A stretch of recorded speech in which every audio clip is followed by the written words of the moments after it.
गुरुर्ब्रह्मा गुरुर्विष्णु गुरुर्देवो महेश्वरः गुरुर्साक्षात् परब्रह्म तस्मै श्री गुरुवे नमः। बोलो गुरुदेव भगवान की जय। चारों तरफ एक विवाद फैला है और उस विवाद के माध्यम से जातिवाद फैला रहे हैं और बड़े बड़े नेता लोग इस विवाद में अपनी राजनीतिक रोटियां सेक रहे हैं। ये गलत है। जातिवाद नहीं होना चाहिए। जातिवाद से हट करके राष्ट्रवाद, राष्ट्र के विकास के लिए हमें आपको सोचना चाहिए। हिंदुत्व को मजबूत करना चाहिए। हिंदू को एक होना चाहिए। जब हिंदू एक होगा, सनातन एक होगा, सब विश्व पूरा सनातनमय करने का प्रयास करना चाहिए, क्योंकि सनातन ही सब कुछ है। सनातन से बढ़कर कुछ नहीं। अब बात करते हैं भागवत कथा की कि भागवत कथा करने का अधिकारी कौन है। यही तो विवाद चल रहा है ना कि भागवत कथा करने का अधिकारी कौन है। सभी हैं, बिल्कुल सभी हैं। प्रवचन करें, किसी को उपदेश दे, लेकिन व्यास पीठ पर, व्यास गद्दी पर कौन बैठ सकता है ये हम लोग जाने। व्यास पीठ पर, व्यास गद्दी पर किसको बैठना चाहिए, कैसा वक्ता होना चाहिए।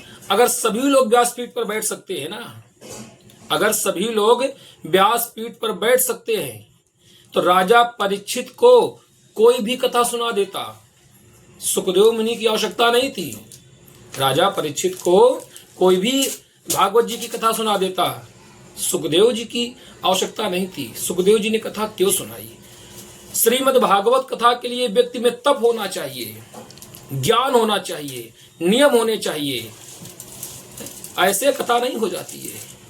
श्रीमद् भागवत कथा के लिए समर्पित होना चाहिए। भगवान कृष्ण के चरणों में अनन्य प्रेम होना चाहिए, तब जाके भागवत की कथा सुनाई जाती है।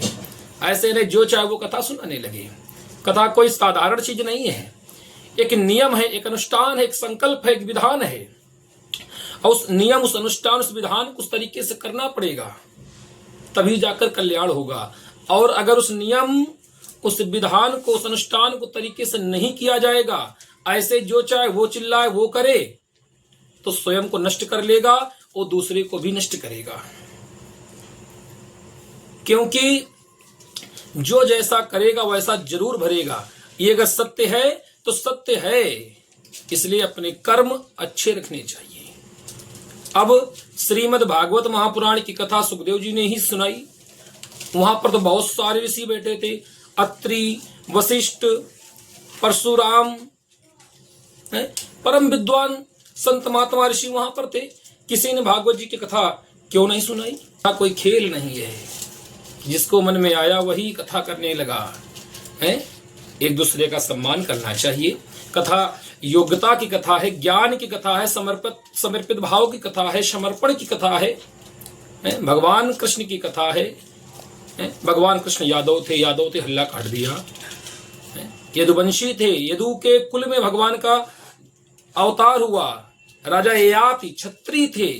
राजा ययाति के पुत्र हुए यदु महाराज।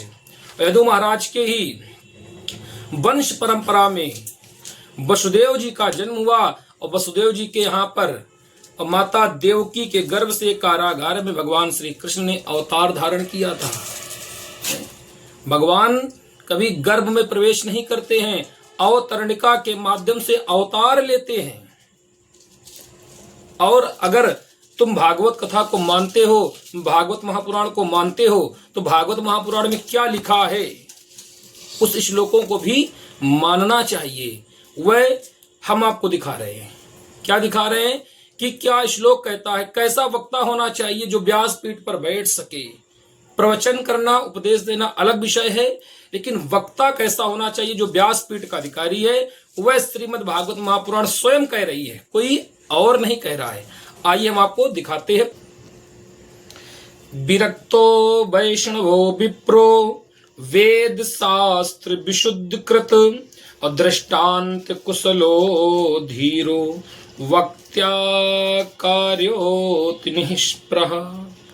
कैसा होना चाहिए? विरक्त हो, वैष्णव हो, विप्रो ब्राह्मण हो, वेद शास्त्र विशुद्ध कृत, वेद शास्त्र को जानने वाला हो, अच्छे उपदेश देने वाला हो, वही वक्ता गंभीर हो, वही वक्ता व्यासपीठ पर बैठ सकता है।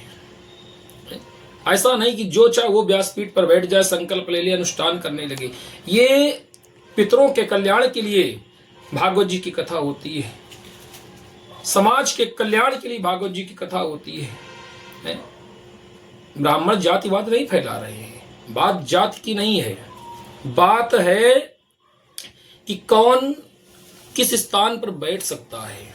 अगर जातिवाद ये सब कुछ नहीं है, तो ऐसा करो, मंत्री विधायक पार्षद सब एक कर दो। कि पार्षद जी क्यों हैं, विधायक जी क्यों, मंत्री जी क्यों हैं, सब एक कर दो, सारे पद एक समान हो जाए तो जाने। जो व्यवस्था बनाई गई है उसी व्यवस्था के आधार पर कार्य होना चाहिए। सभी हिंदू भाई एक हों, आपस में प्रेम हो, एक दूसरे के प्रति प्रेम हो, कोई जातिवाद नहीं, सभी एक समान हो। लेकिन जो जिसकी व्यवस्था है अपनी अपनी व्यवस्था रखें। एक परिवार में एक पिता के 4 पुत्र होते हैं, कोई छोटा, कोई बड़ा, कोई मध्यम, लेकिन चारों में प्रेम होता है, वही भाव होना चाहिए। और ये सारे भाव बेकार हैं।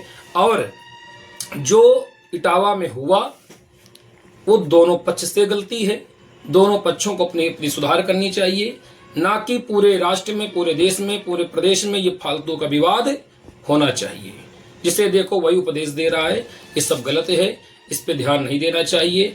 आपस में प्रेम करो, राष्ट्र की वृद्धि हो, राष्ट्रवाद के लिए प्रेम करो, ये सनातन एक हो, सभी सनातनी एक हो, सभी हिंदू भाई एक हो। हर हर महादेव।